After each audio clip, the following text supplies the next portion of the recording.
সুপ্রিয় শিক্ষার্থী, আসসালামু আলাইকুম। আজকে তোমাদের বীজগণিতের রাশির সূচকের একটা অঙ্ক বোঝাবো, যেটা এই ধারাবাহিকতা এর আগে আমি এই অঙ্ক তোমাদের দেখাইছি। আজকে আবার এই 5 নম্বর অঙ্কটা তোমাদের দেখাবো। দেখো যে এর আগে আমরা সূচকের যে সূত্রগুলো ছিল তোমাদের আমি যে দেখাইছিলাম, যে এরকম x to the power a আর x to the power b এই ধরনের একটা সূত্র দেখাইছিলাম, মনে আছে? যদি সূচকের ক্ষেত্রে বেস যদি 1 থাকে তাহলে কি হয়? পাওয়ার যোগ হয়। তাহলে দেখো আমরা এখানে x to the power a আর x to the power b যদি হয়, এখানে আমরা একটা x নিলাম, দিয়ে এখানে হবে কি a প্লাস b, তাহলে এটা পাওয়ারে যোগ হবে। তো এই ক্ষেত্রে আমরা যদি আরেকটা যদি দেখাইছিলাম যে a ইনভার্স 1, এটা সমান কি হবে? স্ট্যান্ডার্ড হ্যাঁ বলতে পারবা a ইনভার্স 1 সমান কি? a ইনভার্স 1 মানে শুধু এটা কে বলতে পারবে a ইনভার্স 1 মানে কি? 1/a a ইনভার্স 1 মানে 1/a। খুবই সুন্দর উত্তর। আচ্ছা, যদি a ইনভার্স 3 থাকে তাহলে কি হবে বলো? হ্যাঁ, a ইনভার্স 3 থাকলে কি হবে? 1/a cube. গুড। তাহলে এই যে আমরা যে জিনিসটা বুঝতে পারলাম, ধন্যবাদ তোমাকে। এখানে আছে কোনো কিছুর উপর যদি মাইনাস থাকে, বসো বসো, কোনো কিছুর উপর যদি মাইনাস থাকে তাকে আমরা বলি এই সূচকের নিয়ম অনুসারে ইনভার্স।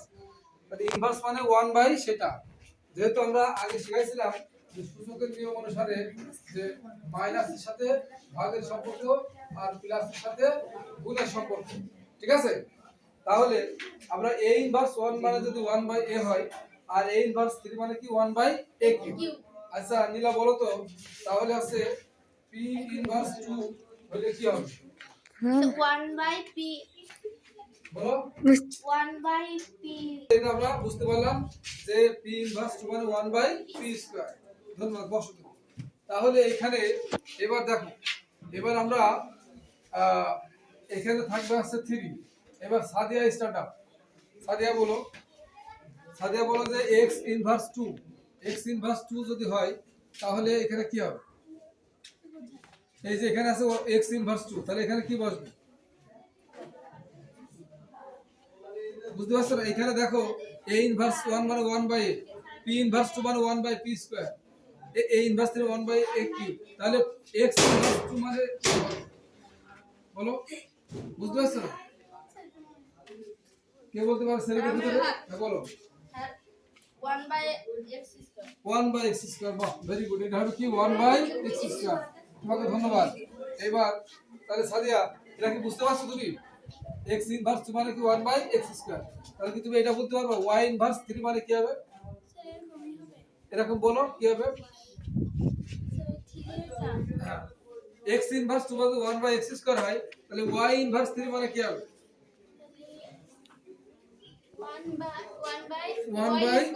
1/y cube. এই যে তারপরে এটা মাইনাস চা থাকলে 1/, সেটা হবে। আর যে পাওয়ার, সে পাওয়ার থেকেই যাবে। বুঝতে পারছো আবার? কারণ এখানে তো আমি শুধু তোমাদের দেখাইছি। আচ্ছা ধন্যবাদ, বসো। এবার আমাদের আছে এটা ব্র্যাকেট ক্লোজ করে দিলাম, উপরে আছে কি -4। এবার দেখো, এবার আছে এইখানে দেখো এই যে এই 3টা উপরে আছে বা নিচে আছে, এটা কে বলতে হবে? উপরে আছে না নিচে আছে? এই 3টা আছে উপরে আছে না নিচে আছে, এটা কে বলতে পারবে? হাত তোলো, জুলফিকা বলো। উপরে আছে, তার মানে আমরা লিখতে পারি। ধন্যবাদ।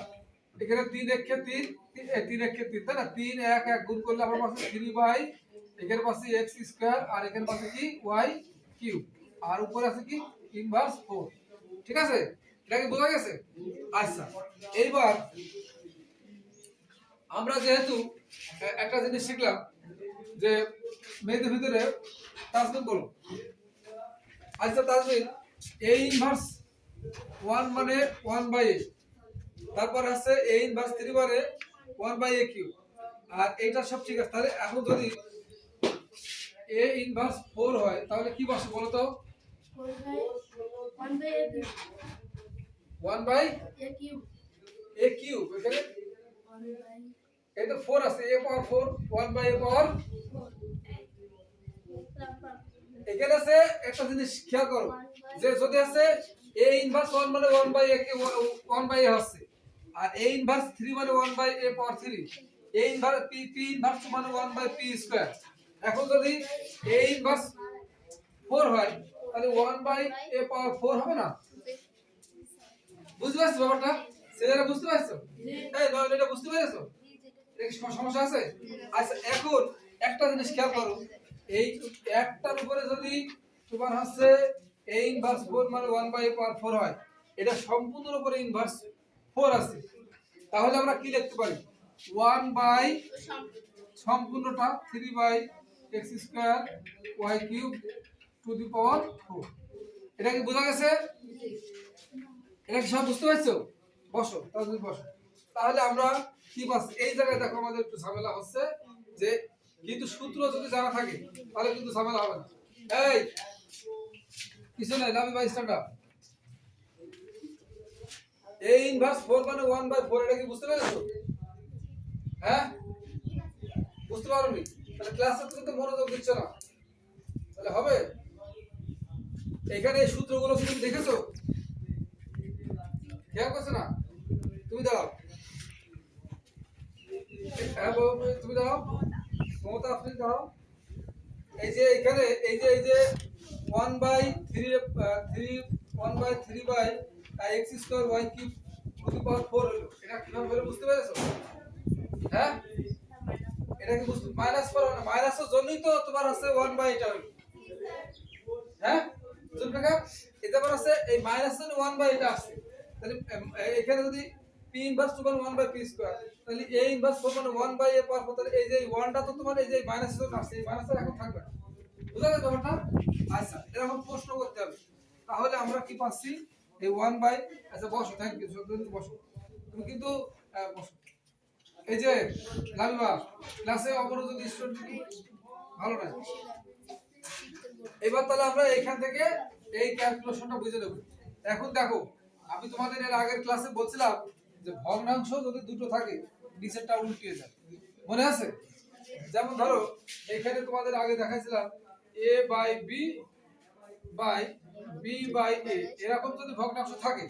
তাহলে কি হবে উপরেটা যা আছে তাই থাকবে নিচেরটা উল্টিয়ে যাবে তাহলে এখানে আমরা লিখতে পারি a বাই b গুণ এই যে b বাই a হয়ে যাবে কি a বাই b ঠিক আছে ঠিক এইভাবে আমরা এটা উল্টিয়ে নেব বুঝতে পারছো তাহলে তোমরা এটা যদি আমরা উল্টা তাহলে কি হবে দেখো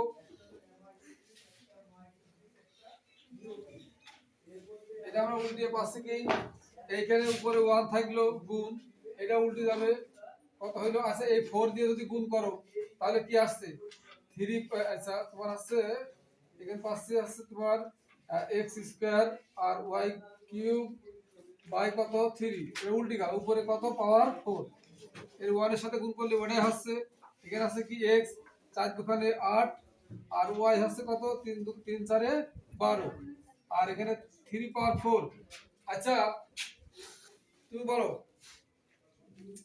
কে বলতে পারবে 3 পাওয়ার 4 সমান কত হবে মনে আছে তোমাদের 3 পাওয়ার 4 এই যে 3 পাওয়ার 4 আমরা একবারে করে যদি 3 পাওয়ার 4 মানে কি আমরা তোমাদের শেখাইছিলাম কোন সংখ্যার উপরে যে পাওয়ার থাকবে সেটা কতবার গুণ হবে মনে আছে আচ্ছা তাহলে দেখো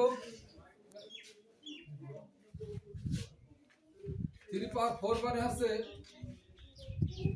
এই যে দেখো 1 2 3 4 তাই না তাহলে আমাদের কত আসছে এগুলো পরে ঠিক আছে ঠিক আছে এখান থেকে সব এই লাইনটা একবার ভিডিও করব দেখো আমরা এখানে আছে যদি 3 3 3 কে 4 দিয়ে গুণ করি তাহলে কি আসবে বলো তো